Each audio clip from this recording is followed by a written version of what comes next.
माँ सीता के गर्भ से पुत्री क्यों नहीं हुई? मित्रों, मैं पहले ही बता देना चाहता हूँ कि यह कथा आनंद रामायण में प्राप्त होती है, जो एक प्रमाणिक ग्रंथ है। तो जय सिया राम मित्रों, स्वागत है कथामृत यूट्यूब चैनल पर। मित्रों, एक दिन सीता ने शर्मा कर कहा कि हे राजीव पत्राक्ष राम, मैं आपसे कुछ पूछना चाहती हूँ। कुश के जन्म लेने के पश्चात मेरे गर्भ क्यों नहीं रहता? उसका क्या कारण है? सीता के इस प्रश्न को सुनकर मुस्कुराते हुए राम बोले कि हे कमल नेत्री सीते, तुमने बड़ा उत्तम प्रश्न किया है। प्रथम मुझे यह बताओ कि तुम अधिक पुत्र की क्यों इच्छा रखती हो? संसार में उत्पन्न कुल में अधिक पुत्र तो नहीं होना चाहिए, क्योंकि अधिक पुत्रों में यदि एक पुत्र भी दुराचारी हुआ तो वह समस्त कुल को लांछित करता है। इसलिए हे मैथिली, मुझे अधिक पुत्रों की आकांक्षा नहीं है।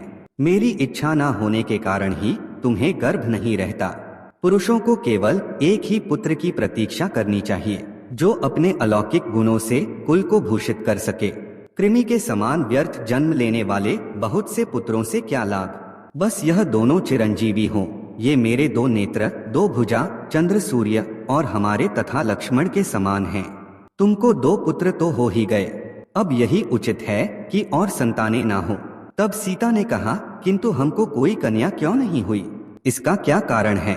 सीता के इस प्रश्न को सुनकर राम ने कहा, यदि तुम्हारे कन्या होती तो मैं किसको देता?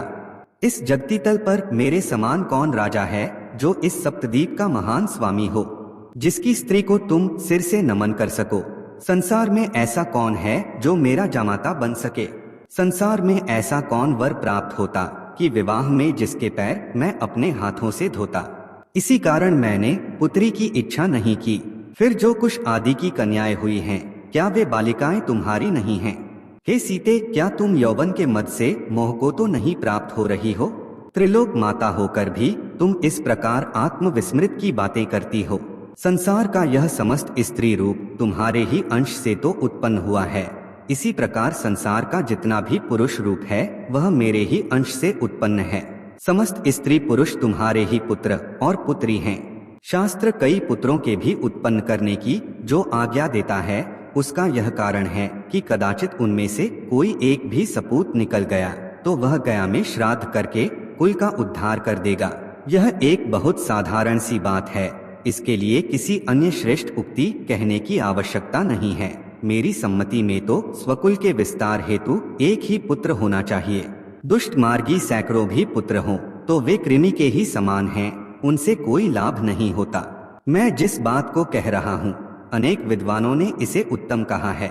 मैंने तुमसे कई पुत्र क्यों नहीं उत्पन्न किए, हे श्रुति मिते? यह मैं तुमसे एक विनोद की बात कर रहा हूँ, किंतु तुम इसे व्यर्थ समझना। बहुत पुत्रों के उत्पन्न होने से स्त्री की तरुणाई नष्ट हो जाती है। यदि तुमको और संतान होती तो तुम्हारा यौवन नष्ट हो जाता। इस विचार से मैंने तुमको अधिक संतानें नहीं दी। यह एक गुप्त बात है। हे विदेह पुत्री, इस पर भी यदि तुम्हें अधिक संतानों की इच्छा है तो द्वापर में जब मैं कृष्ण रूप से अवतार लूंगा तब तुम अधिक संतान का सुख भोग लेना। उस समय मैं तुम्हें एक कन्या भी दूंगा, किंतु तुम यह समझ लो कि तुम्हारा यौवन गिर जाएगा।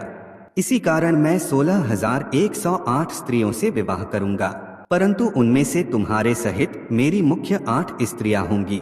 उस समय तुम बहुत से पुत्रों और बहुत सी बहुओं का सुख भोग करोगी, और मैं भी अनेक स्त्रियों का सुख भोग करूंगा। जब रामचंद्र जी ने ऐसा कहा तब सीता जी मुस्कुराने लगी और बोली, हे प्रभु, इतना चातुर्य कहाँ से प्राप्त किया? यह तो आपने मेरा बड़ा मनोरंजन किया है। तो मित्रों, उम्मीद करता हूँ कि आपको यह जानकारी अच्छी लगी होगी, और यदि आपने अभी तक इस चैनल को सब्सक्राइब नहीं किया है तो कथामृत चैनल को सब्सक्राइब जरूर करें। जय सिया राम।